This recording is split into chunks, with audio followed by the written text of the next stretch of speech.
What's doing, everybody? Today is Tuesday, January 20th. It is 1 year ago today that President Trump was inaugurated for the second time as President of the United States. I'm breaking down his first year in office. Also going to talk about the rioting and the mess that is going on up in Minnesota. I got my friend Jim Pfaff of the Conservative Caucus joining me. I'm Alec Lace.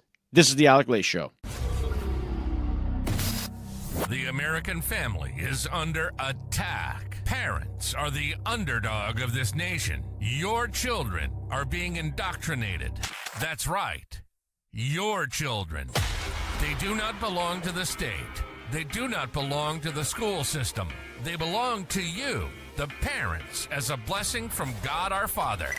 So let's preserve, protect, and fight for the American family together. You're listening to the Alec Lace Show. The future is family.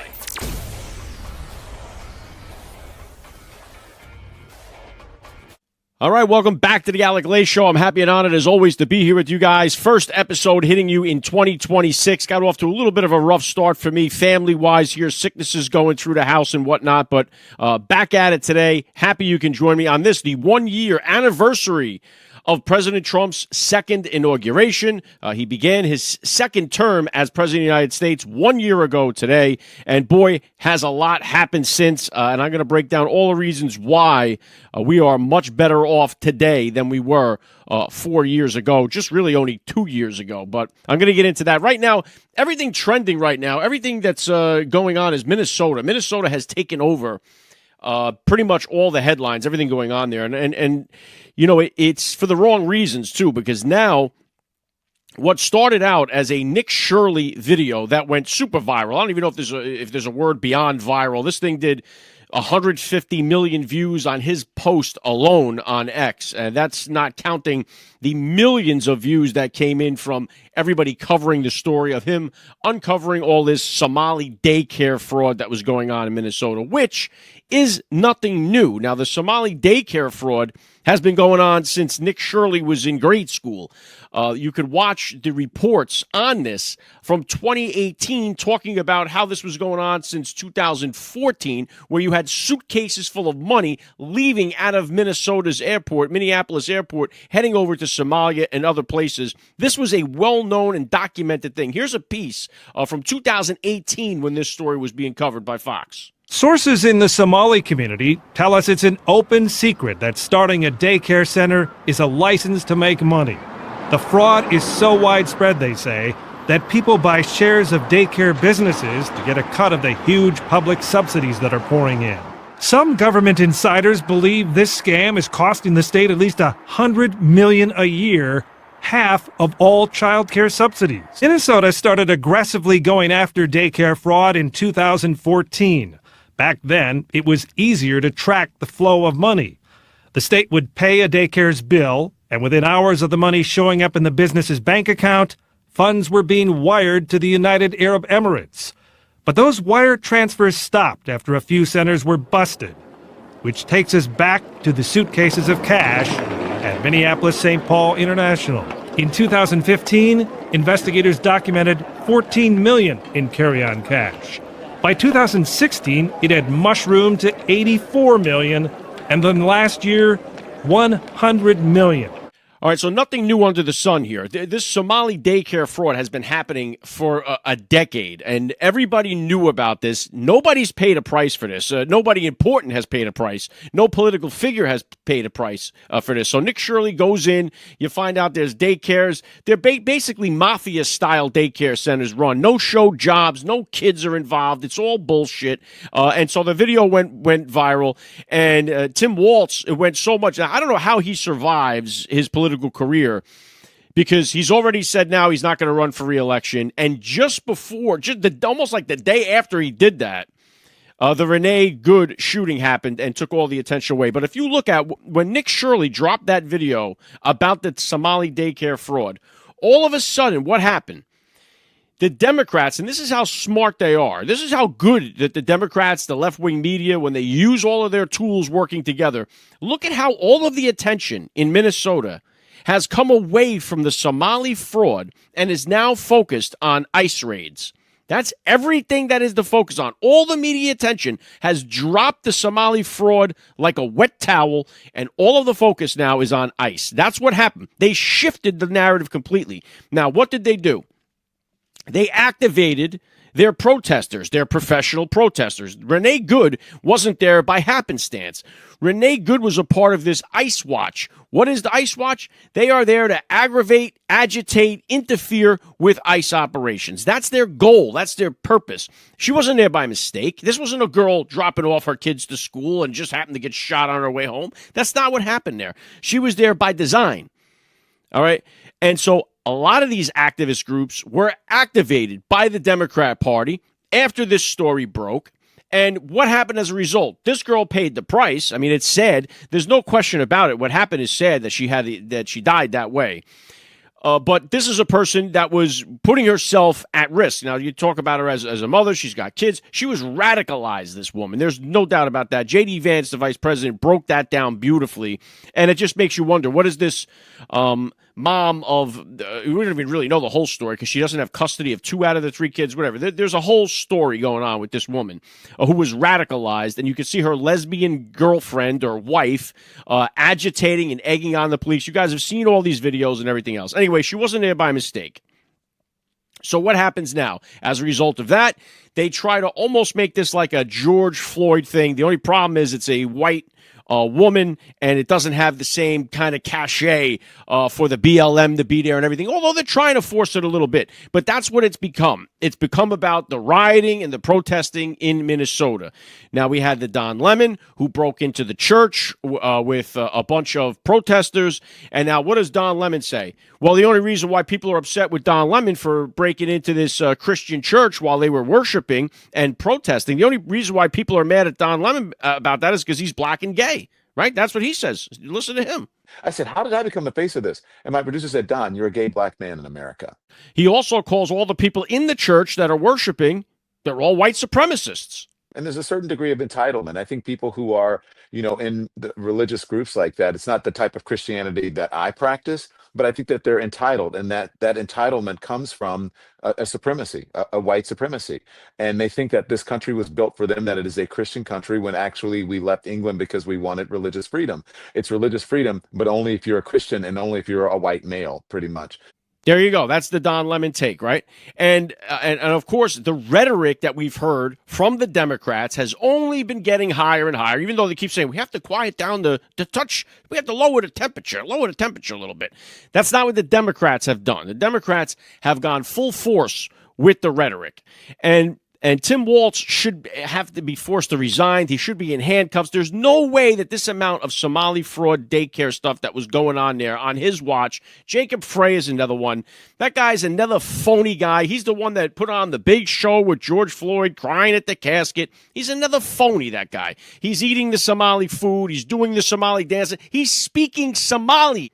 An American mayor that is speaking another language.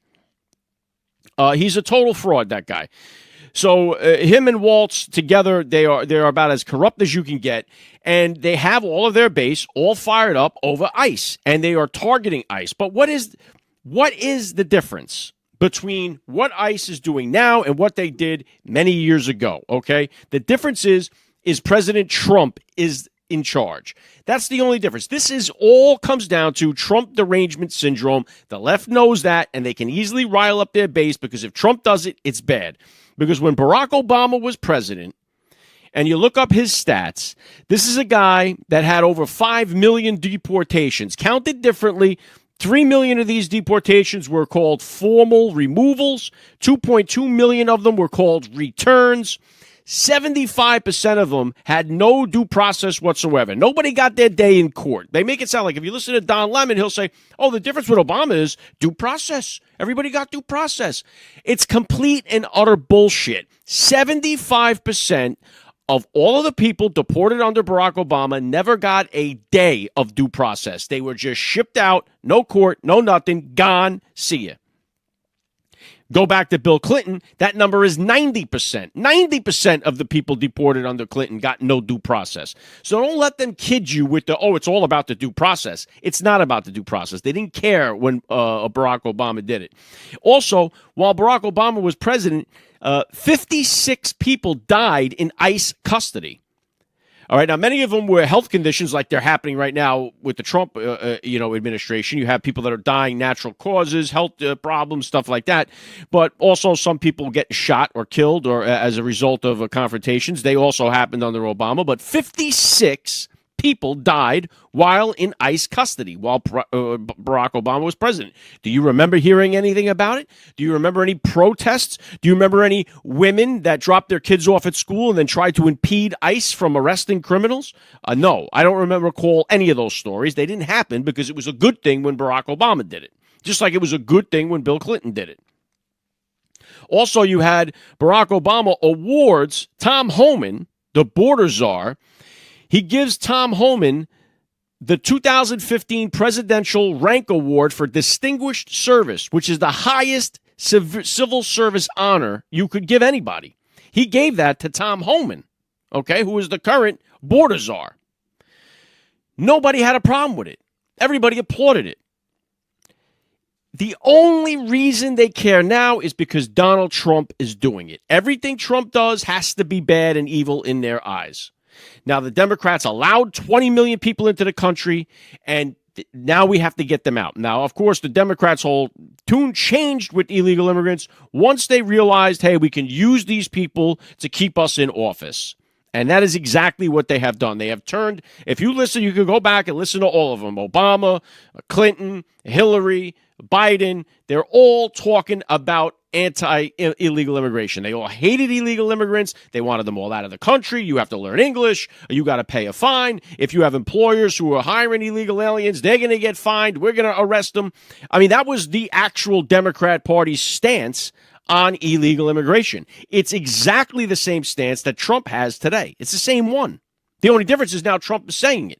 This is why Trump says constantly that if he could cure cancer, and they would yell at him for putting doctors out of business. No matter what he does, they're going to go against it. He knows that, and it's obviously true.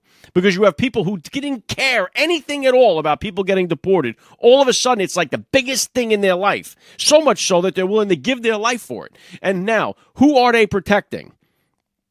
Well, Pam Bondi puts out a piece that lets you know exactly who they are protecting. Now, it's funny because they keep falsely accusing President Donald Trump of being a pedo protector. Oh, he's a pedo because of the Epstein list. Oh, he's a pedo protector. But it's the Democrats and these agitators who are actually protecting pedos, literally protecting them. Not people that maybe did something 20, 30 years ago. They're doing it.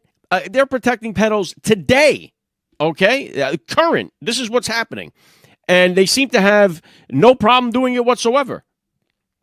Kristi Noem had pointed this out. She puts peace and public safety in Minneapolis. We've arrested over 10,000 criminal illegal aliens who were killing Americans, hurting children, and raining terror in Minneapolis because Tim Walz and Jacob Frey refuse to protect their own people. Instead, they protect criminals. So she goes on to say that DHS law enforcement has arrested 3,000 criminal illegal aliens, including vicious murderers, rapists, child pedophiles, and incredibly dangerous individuals.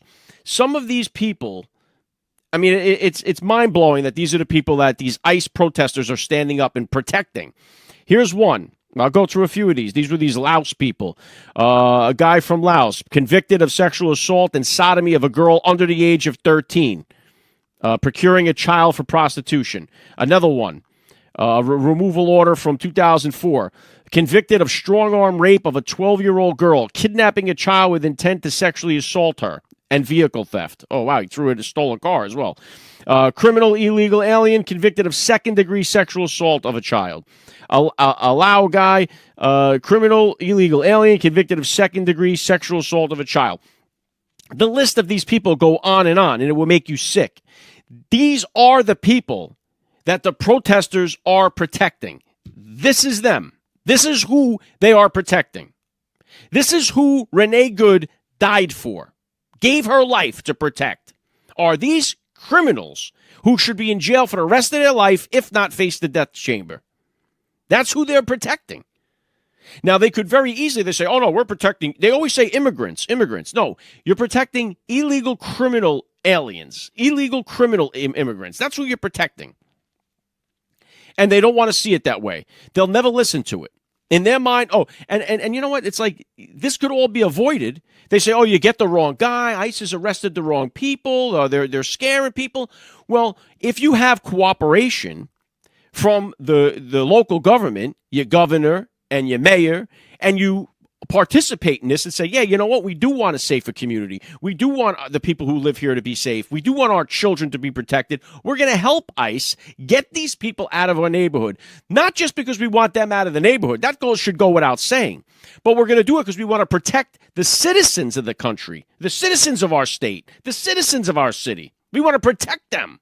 That's why we're going to do this. And the people who are here the right way, we don't want them to get into any trouble. We don't want them to be any mistakes. So you know what we're going to do? We're going to help them. But that's not what they're doing. They're ratcheting up this temperature, their rhetoric, and they're getting everybody to go against them to stop them from getting anybody out of the neighborhoods. And it's costing people their life. And you have Tim Walz, that phony bastard. He gets up there and he's like, oh, he tries to play the peacemaker, like, oh, you know, you got to hug a neighbor. Go talk to your neighbors today. Let's show love that we have. Let's overcome this hate with love. And he does all this thing. He could very easily just, you know, he's trying to paint this picture as if like, oh, we're so happy here in Minneapolis. Let's, you know, take your boyfriend and go step on piss clams and let's all just be happy. He could just say, hey, listen, if you see ICE in your neighborhood, remember, these are husbands, they're fathers, they're brothers, they're sons. Remember that. They're all ages, they're all races, they're all religion, these ICE officers. Let's remember that they're human beings too. Let's remember they're Americans. And let's treat them with respect. If you see them in your neighborhood, treat them with respect because they deserve that. That's all Waltz would have to do. That's what Frey has to do. But they won't do it. Instead, they're going the opposite direction. They're encouraging you to interfere and disrupt these people. And now you're seeing chaos all over the streets of Minneapolis. And it's all by design, and it's because Trump is doing it. And, of course, it is a distraction from the amount of fraud that has been going on since way before Nick Shirley ever came on the scene. This has been going on for over a decade, the fraud that's going on there. Massive amounts of it. Now, comes the question here is, where are the arrests? Why are we not seeing movement on this? Why haven't we seen movement on this over the last 10 years? Why is it taking so long? There is so much corruption in the welfare system. There's so much corruption in the Medicare system. There's so much corruption with our taxpayer dollars that it's so far gone. I don't even know if there's a way back for these people to straighten it all out. It's so bad for so long. I don't know how they do it because they're going to have to disrupt the entire system in order to straighten this out. We've seen with the USAID money. Doge comes in and says, no, we're going to cut this money off. And then we cut off the funding to these PBS. We're going to cut off the funding, all this waste, fraud, and abuse. Now, Doge has been neutered. And now you got Republicans voting to put money back into the fraudsters' hands. It doesn't make any sense. I'm just saying it's so institutionalized. The stealing is almost a part of the system that in order to take it out, you have to dismantle the whole system. And that's exactly what needs to happen. All of these people got to go. They all got to get out of there.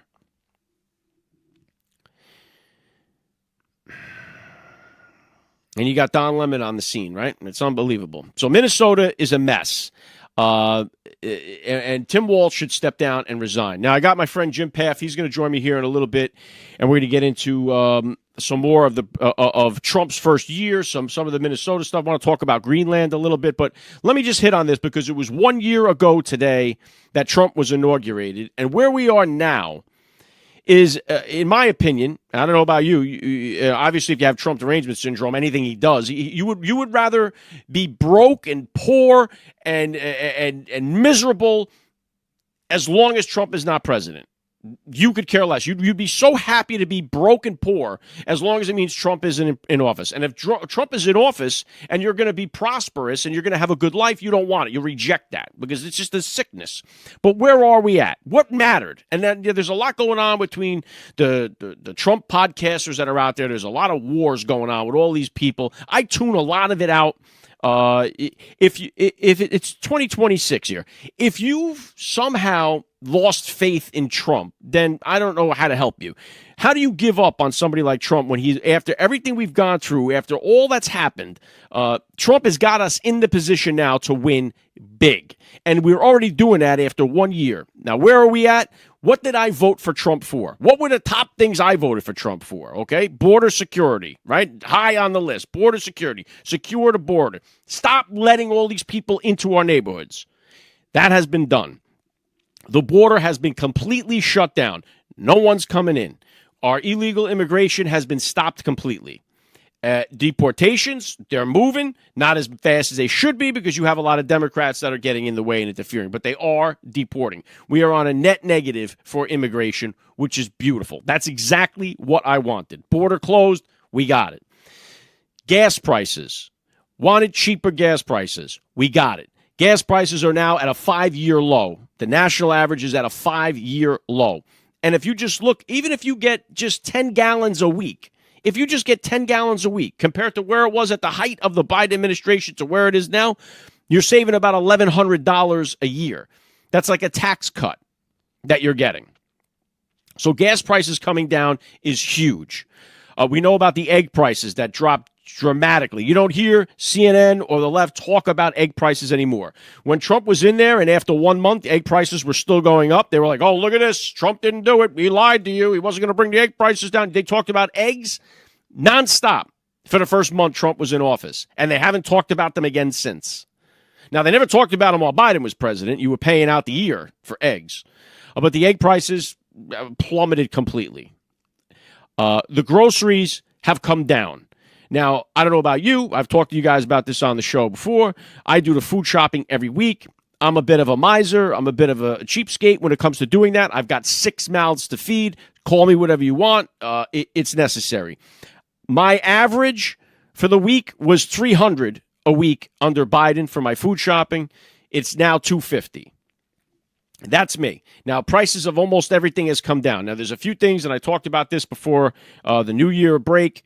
We had Daniel Turner on the show talking about why the prices of beef remain high. You're still having these cows that were brought up along the process during the Biden administration. The price of the cow, everything baked into the cake with that. There's other things that haven't come down, but the most of it has come down. Fish and chicken and tomatoes and lettuce and butter and all this milk and all this other stuff has come down in price. So my grocery bill anyway is just about $50 a week cheaper.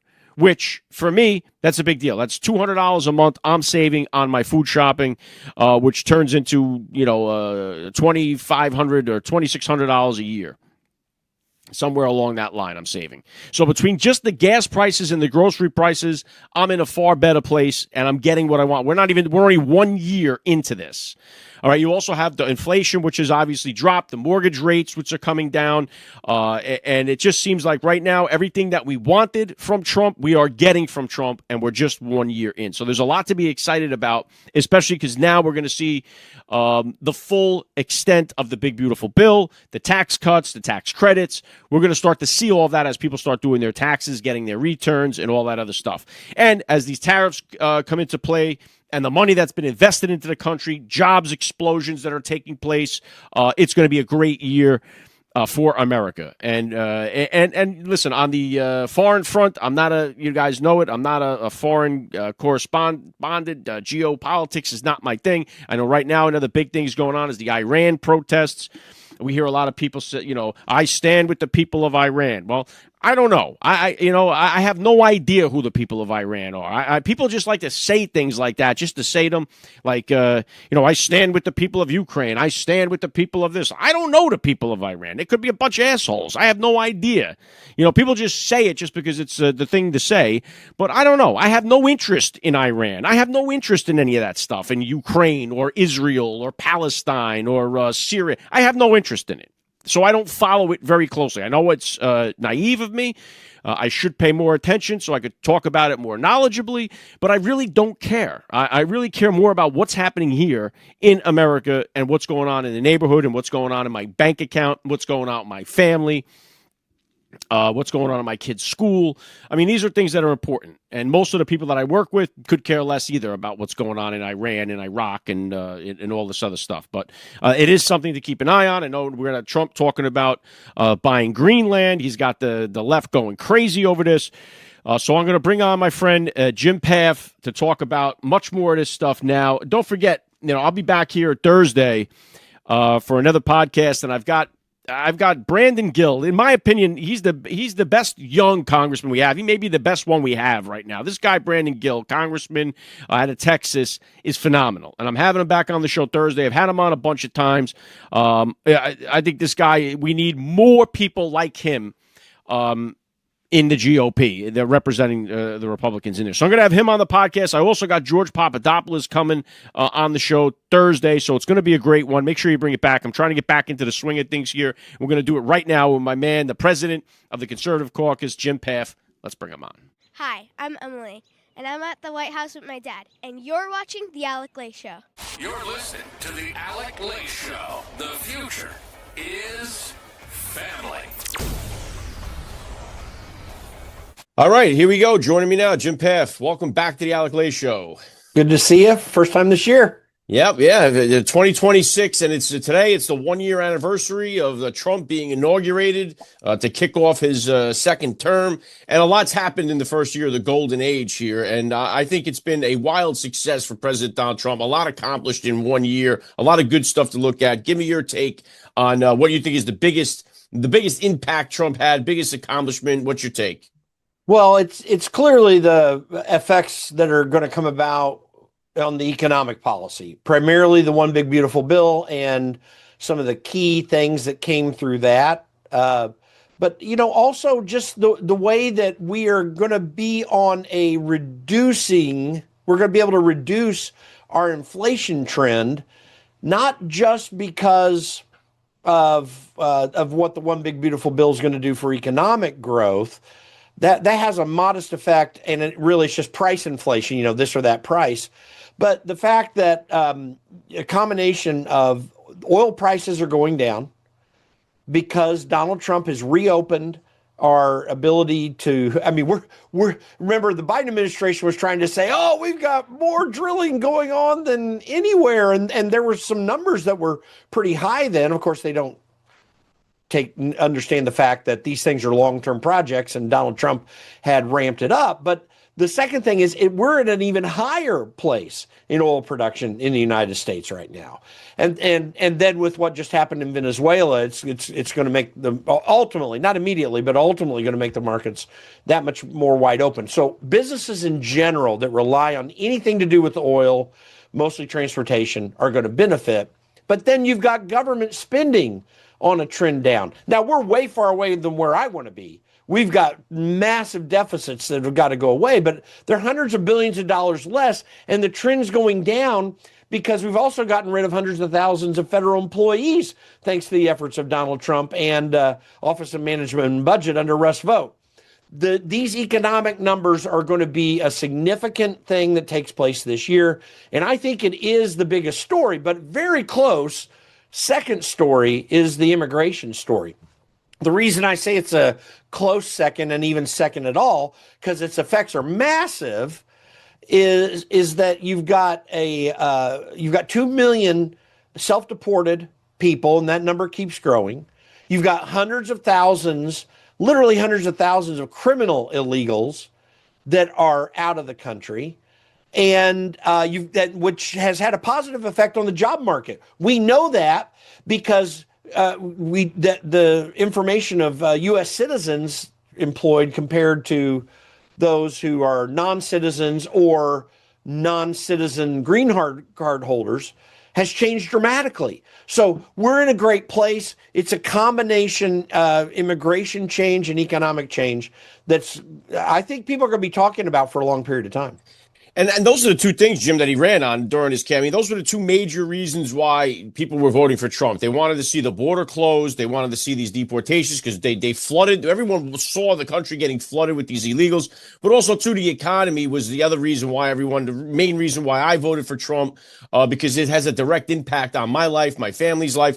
Now, the economy is not where it needs to be. But like you point out there, the effects of the one big beautiful bill, the effects that he's done for the economy as far as the Liberation Day, the tariffs and all that stuff, I think comes into play a lot more of an impact this year, second year going in. But it's already stopped the bleeding, and that was the major point here. The inflation kept going up higher, prices kept going higher. Now we have cheaper gas, we have some cheaper groceries, we know eggs plummeted, along with a number of other items. And it's just, for the average working day American, that was really why they got off their ass and got to the polls, because they were tired of all this crazy inflation, crazy overpricing.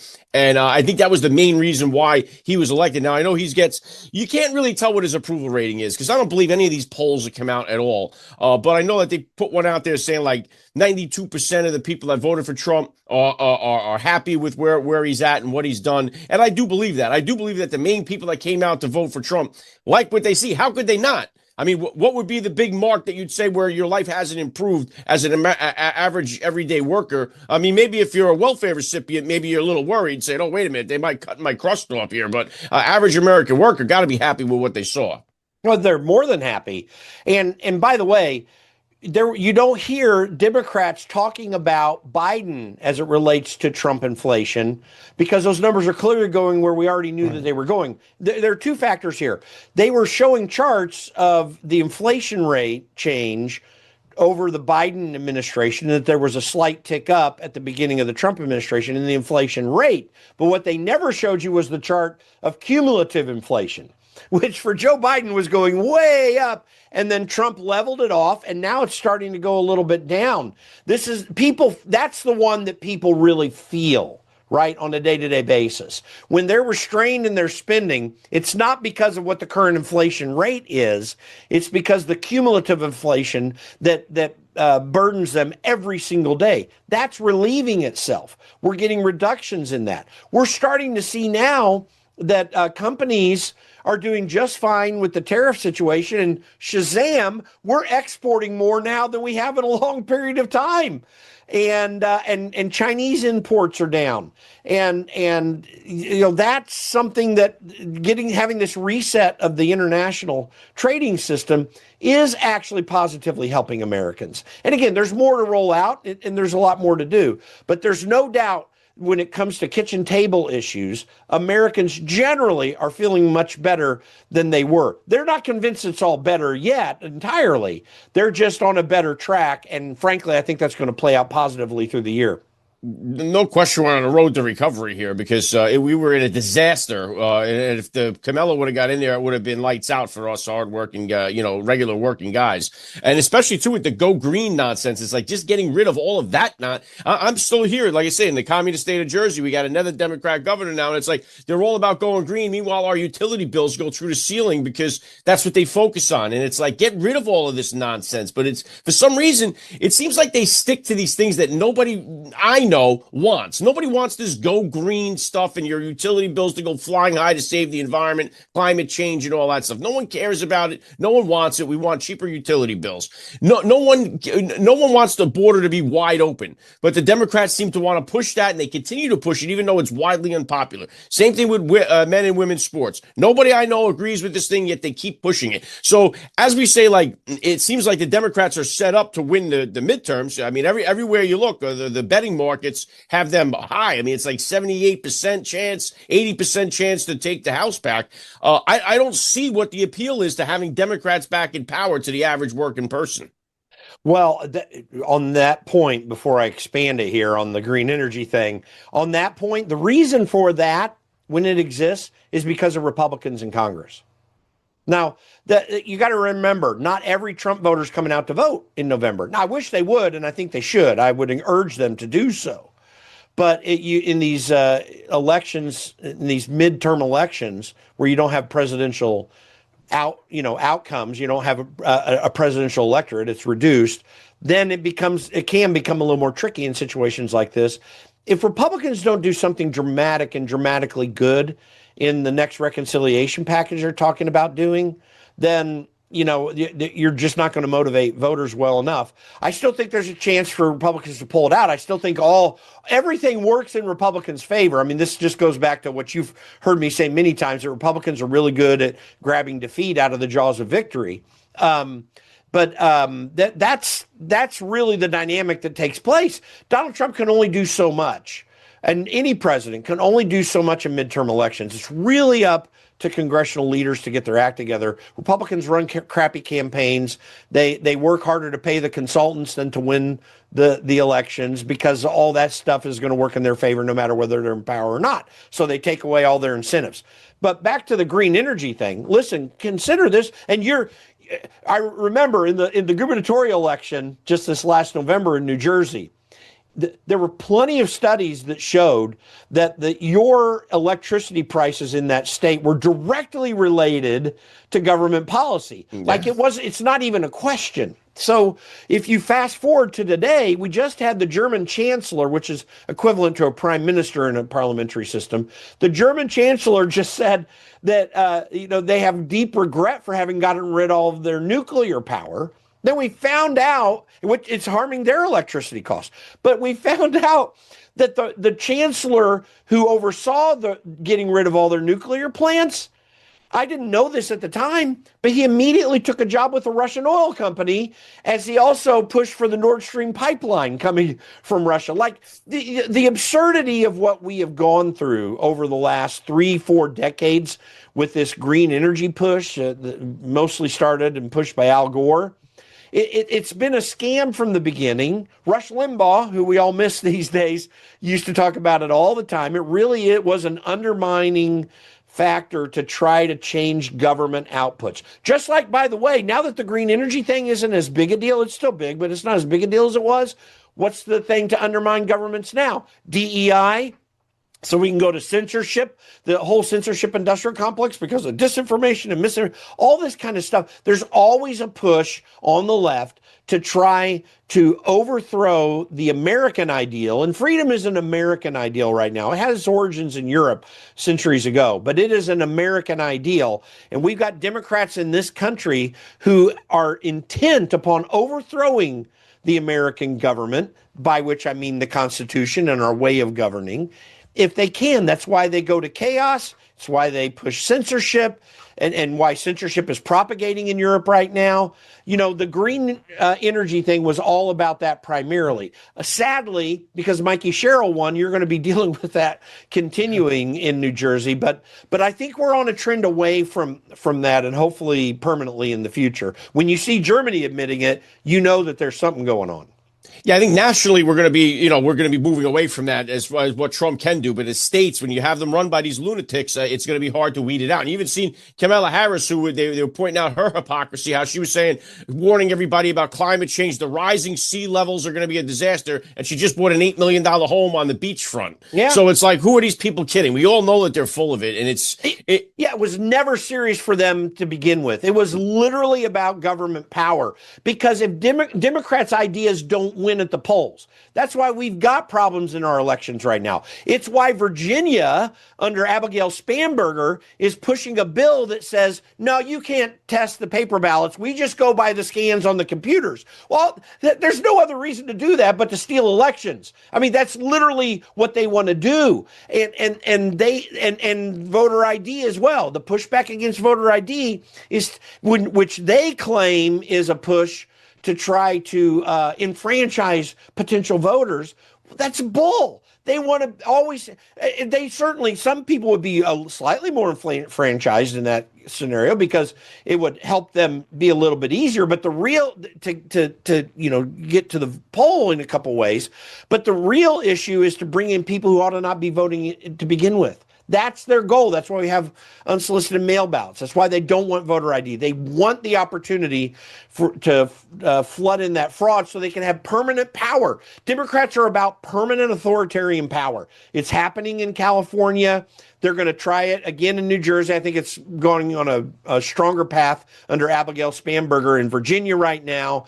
That's what they're about. They are not about your ideas, what you feel and think, your personal aspirations, just their aspirations for power. That's all they care about. And they're going to do everything they can to shove it down your throat to make sure you're too intimidated to push back against them. That's how Democrats operate. They're not an American party.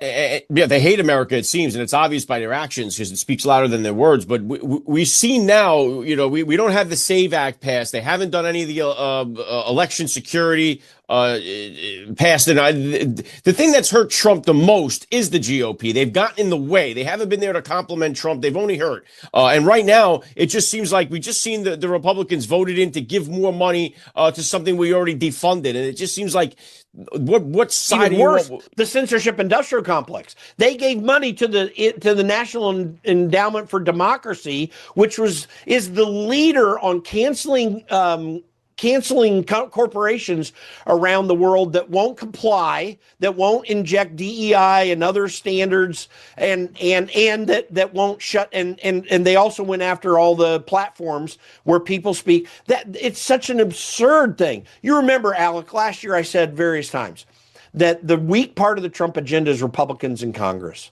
And it still holds true today. They'd better get their act together here in the next couple of months, or they're going to let all of us down. I mean, look at what's happening in Virginia right now. They are shutting down election veracity. They're going back into the Green New Deal thing themselves. They just got rid of the executive order that Glenn Youngkin had signed on that. The things that are coming out of Virginia right now is what they intend to do. That is where they will go. And you have to fight hard to stop that. Republicans, though, are weak-kneed. You have Virginia also is going to go from, I think they have 6 Democrat congressional seats and 4 Republican seats. They're going to go to 10-1. They're doing that redistricting map right now. Whereas you've got Indiana Republicans were totally unwilling to redraw their map. Well, Democrats are willing to take it all, but you weak-kneed Republicans won't do things. I think we need to be aggressive. As Republicans have to be aggressive, and they need to enshrine the Trump agenda into law. They've got to do it so that we can stop the bleeding.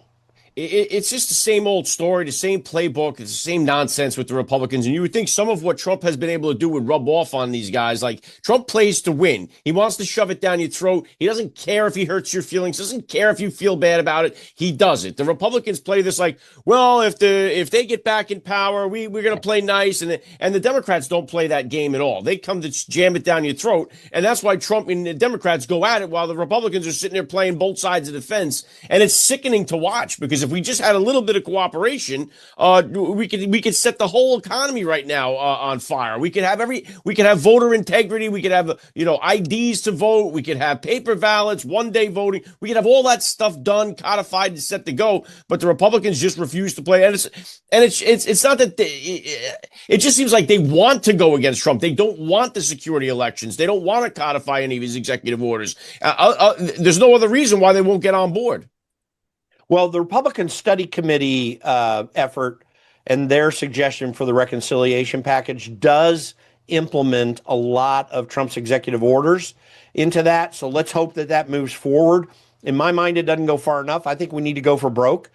And on the Senate side, John Thune needs to tell the parliamentarian, because reconciliation, you got to follow the rules. And Republicans over in the Senate need to tell the parliamentarian, you don't make the rules. The members make the rules. Your job is to interpret the rules we made. But we ultimately make the rules, and we're going to do it our way. And that's what they need to do as well. They do need to get a set of balls. And frankly, in key positions on Capitol Hill, there are Republicans who have none of that.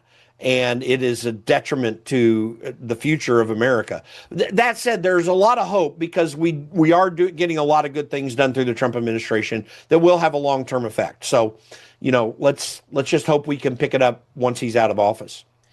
Well, thankfully we have another 3 years of him there. Hopefully this year we get a lot more done. Just in case we do bomb in those midterms, we get a lot of stuff packed in before that happens. But one of the things you talk about the Democrats, the way that they brought in these illegals to help boost their redistricting, to help them with these fake votes and all this other stuff. They turn their entire mindset towards illegal immigration, because you listen back to Barack Obama, to Bill Clinton, to even Joe Biden, talk about how much they're against illegal immigration. And Obama did everything he could at the time. He deported these people with returns or reversals, whatever it was, but he wasn't giving people due process. 75% of the people he deported got no due process. He spoke hard against illegal immigration. So did Bill Clinton. And now all of a sudden they're against it because now they need these people to help them stay in power. Once they realize that, they turn their whole base around, and now you see people actually going out there rioting and protesting to protect illegal immigrants,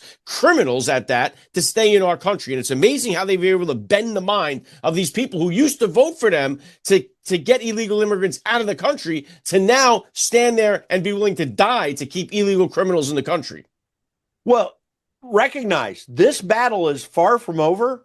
They are going to continue to inject chaos into the American system. I mean, just look at what they did in the church in Minneapolis. Like that actually is illegal what happened there. That is, and thankfully Harmeet Dillon and the DOJ is apparently going to be investigating this, and hopefully they'll really take action on it. But the reality is, they will intimidate you to the bone. They will make you, like, it's very Soviet and very Maoist communist, what they're doing. They are doing this, and this battle is going to continue because their only hope for the future is in illegal immigration. Their only electoral hope is that. If Donald Trump is successful, for example, at cleaning up how we do the census, just that one thing, yeah. If he is successful in cleaning up voter rolls, which is getting some momentum right now and having some very positive effect in key places, you're going to find out that from an electoral perspective, at least, we could get back to normal.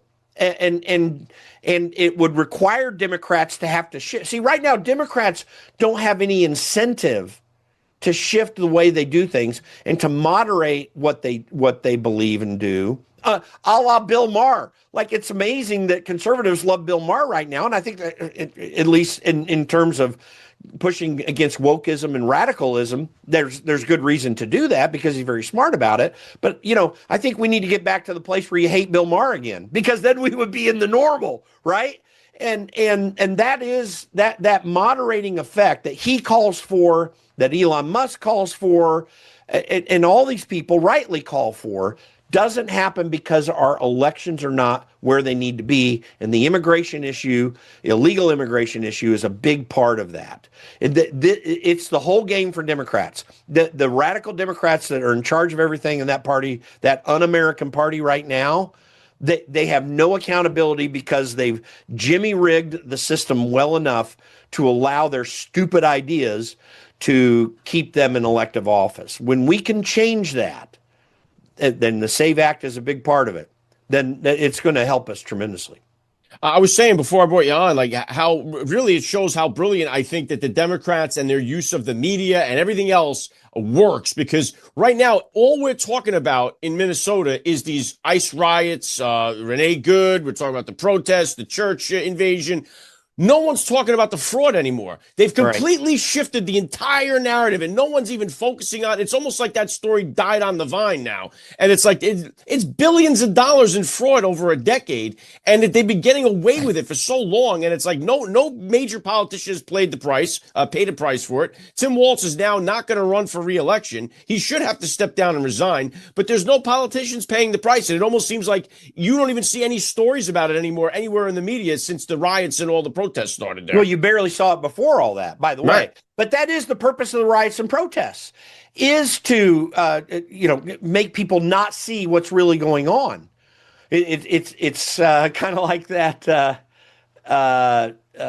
What is it? Oh gosh, I forget his name. But the dispersed, nothing to see here with the fire. Yeah, in the Leslie right? Nielsen. Yeah, Naked Gun. Yeah. Leslie Nielsen, and that's what they're trying to do. That's their whole modus operandi. This is the Saul Alinsky playbook. To beat up against Saul Alinsky came out of fashion during the Obama administration because he tried to make it, oh, that's no big deal. And that book wasn't really dedicated to Lucifer. What are you talking about? No, it was. I mean, it's really a Luciferian way of doing politics. And again, this is one of the reasons why I say it's not an American party. What Saul Alinsky stood for was not American. It was something in fact, he was pushing against the American system because it didn't provide outcomes that he thought were important. But the fundamental aspect of our liberty and what we were as a country, however imperfect you want to find us to be, and there are imperfections, the goodness of America and the propagation of freedom and economic prosperity literally around the world that came from our ideals was there because the Alinskyite type ideals, the Obama-esque era that we are, and by the way, you said it's over the last 10 years and all this money. No, it's almost 20 years. It's all the way since the Obama administration is when this really started to kick off. But those ideals, and then moving forward to Bernie Sanders and AOC and their crew, the reason those ideals have any presence in the American system is because of Alinskyite methodologies combined with Mark Elias and others in Democrats that have radically rigged our election system in a manner that is not always illegal. It's all legal, but they've won things in the courts that should never have been won, and we should never have gone away from a same-day voting where people are responsible to prepare themselves to do so. Make it a national holiday. That's an easy thing too. And then get people, make people have to stand up for what they're doing on election day, where everything can be counted properly and accounted for properly. Get rid of computer voting systems and fix things. We've got to do that. That is a key fundamental factor to what we're doing, the immigration and the elections. Those are the two things that Democrats have been working on the most to try to rig the system in their favor. Otherwise, they have no hope in this society. You're right, Jim, and I have never been able to figure out why Election Day is not a national holiday. I've never been able to figure, even if it's just every 4 years, even if you just make it every 4 years, you don't have to make it every year if you don't want, if that's some kind of big problem. Just make it presidential elections only if you have to, but it should be every year. It should be a national. If you want people to exercise their right to vote, you have to make it a holiday. The last holiday we picked up was Juneteenth. Like, they made that a federal holiday. Yeah. We couldn't have made Election Day a federal holiday. But it just seems like most of this stuff, the Democrat people or the liberal base, they have no incentive to see Trump succeed at what he's doing because they're the people that are living off of the taxpayers. They don't want to see any of this stuff happening. It doesn't, like the guy on welfare, he don't care if prices at the grocery store comes down. He ain't paying for this shit anyway. So what does he care? It's not like, oh yeah, the prices came down at the grocery store. It's all free to him anyway. So they don't care. They have no incentive to worry about that stuff. Oh, mortgage rates came down. He's got free housing. He's on Section 8. What the hell does he care about housing and mortgage rates and all that stuff? So it's the working class people that are trying to help and see this stuff succeed because it impacts the life. And we're the ones that are supporting all these other people that hate us. And the whole thing is so aggravating, especially when you see the amount of money that's being stolen. It's almost like if you wiped out all fraud whatsoever, we would be paying hardly anything in taxes because it seems like most of the money, but it's so embedded in the system, it seems like you'd have to dismantle the entire system and start from scratch to get it all out of there. Well, by the way, that's why, FYI, people listen to your podcast and people come on your podcast because you do personally represent all this. Like, I've been working in politics for 30 years, and trust me, I haven't been bought into it, and I know that I've been really, I hate DC, and I don't know why I have to spend time in DC, but I do, because that's where it's happening. You've lived it regularly. I mean, it comes out in you because you are in the middle of it and have been in the middle of it. This is where most Americans are. They don't care about what happens in Washington, D.C. I get so frustrated when I see media outlets, quoting Politico or The Hill. Those are two gossip rags that talk about what's going on in D.C. Like, because I've worked in and around D.C. for a long time, Politico has my birthday on there every year, right? And a few other and all the well-known political people. They don't have your birthday on there. They don't give a flip about your birthday, Alec. They care about mine just because I've done stuff. And then that's the thing. That's the absurdity of it, is these political outlets take this absurd way of thinking. Every time I read the Politico thing on a daily basis, I see the most absurd takes that have nothing to do with what Americans think or feel or perceive and know. And the American people are wise enough to understand this idiocy in Washington, D.C. The problem is the people who get elected to D.C., who they trust, Republicans in particular, and this is a Republican country when it comes to general ways of thinking and ideals. Your average American that trusts those people to come up there, they just buy into the system and keep listening to the stupid crap in this area of the country. And it's useless. These people know nothing. They know nothing about reality. And in fact, they're trying to twist reality every single day. So we've got to encourage people to not put up with that crap. We would do well to just kick them all out and start over again. By the way, I think the number that I heard recently is we're going to have about 47 brand new members of Congress. Well, I know that we're going to track it because of retirements and that sort of thing, or people running for governor or whatever they're doing. And I'm sitting back saying, well, that's a real opportunity. If we can just get into these primaries and find real American patriots that actually believe in this country to change things up. So there are always opportunities if we're willing to work for them. Unfortunately, I think the biggest problem with that, Jim, is that what you have to do to get there, like what it takes for a regular average working guy that does care about these issues to get into Washington, D.C., that road is so difficult. The arrows that come at you, the attacks against your family, you're basically putting your life at risk if you're for a regular, ordinary guy. You have to be willing to fight through all of that in order to get there. I think that deters so many people, but we do need better people in there. And I think it's those people that get, handpicked that get through that process. Well, there is some of that, but let me, and again, I talked about the consultant class problem that Republicans are really, really good at. They want to make sure their consultants make a lot of money, win or lose.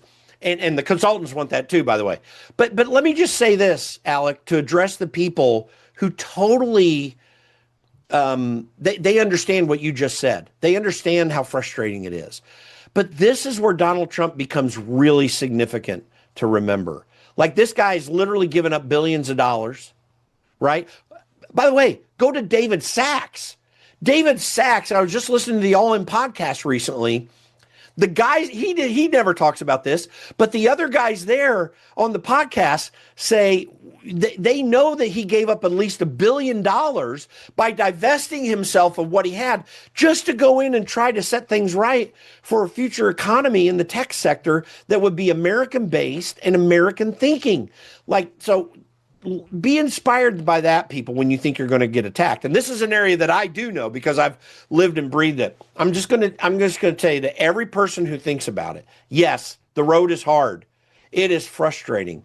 But take courage from these good examples because we do need you. And no, it's not just those that get anointed. The anointing happens because you don't come in and say we're not going to have it. Now, what I do want people to understand, you also need to be involved day by day. Everyone should read Alexis de Tocqueville's Democracy in America. Americans were highly engaged in their politics. They were highly engaged in what was happening in the 1820s. I mean, that it was part of our passion. I think good thinking people like you, Alec, they need to decide to get involved again. And that means run for city council, run for school board, go through that gambit and get yourself prepared to run for state legislature or Congress. You do need some experience in this. The question is, will you allow that experience not to harm you? And that takes courage and purpose, and it can be done. I've seen it happen with many people. I've known a lot of folks like this. We just need a lot more of them. I agree. I know there's one quote, like the penalty you pay for not getting involved in politics is that you're going to be ruled by a bunch of retards or something like that. I don't know what the exact quote is, but that's basically what happens. So it's an Aristotle quote. I can't remember it, but yeah, absolutely true. It's true. So I know you got the conservative caucus going on. You guys focus on this. Drop the link. I'll put it down below, but tell the people where to go to listen for you because I got to get you out of here. Yeah, sure. TheConservativeCaucus.com. You'll find out what I'm doing, what we're doing, get some ideas, and I think you'll be benefited by it. So TheConservativeCaucus.com. Jim, I had two more topics I wanted to get into. We could go on all We day. do this every time. I know. See, I can't believe how fast the time goes, but I'll have you back on real soon. Thanks for joining me today on the Alec Lace Show. Alec, you're awesome. Thanks for having me.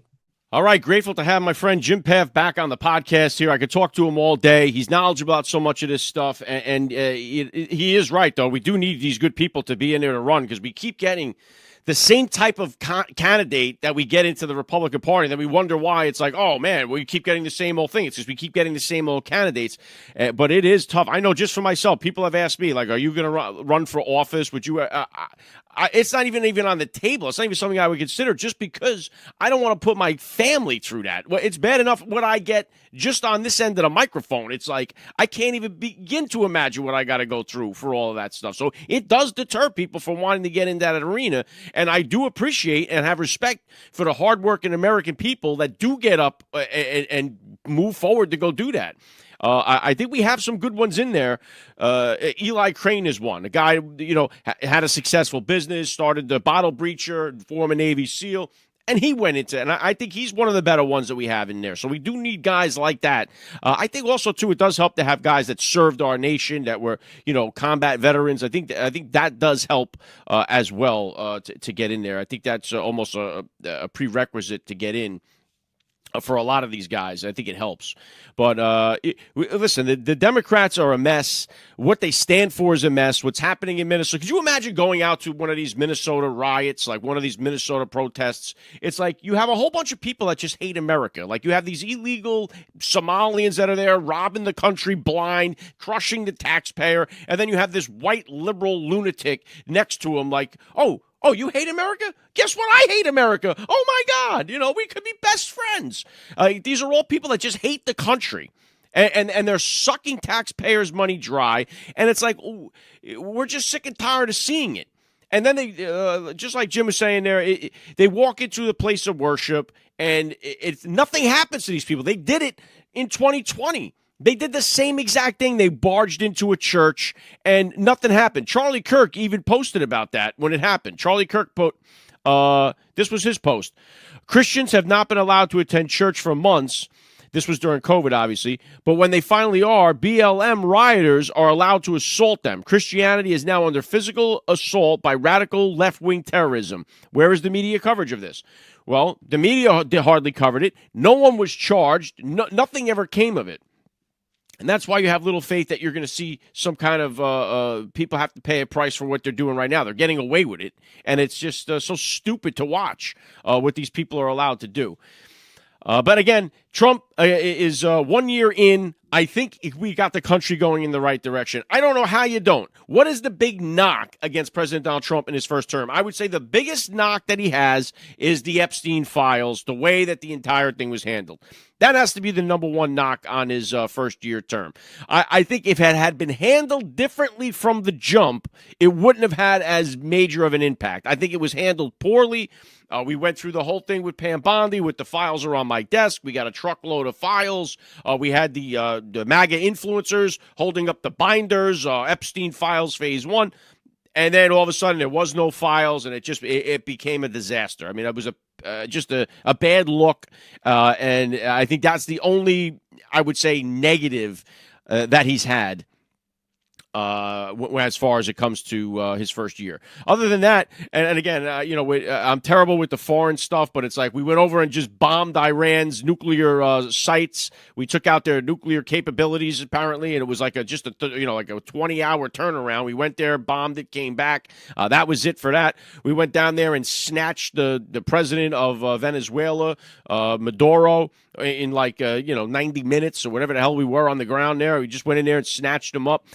Those are the two, I guess, military actions that took place during Trump's first year in office.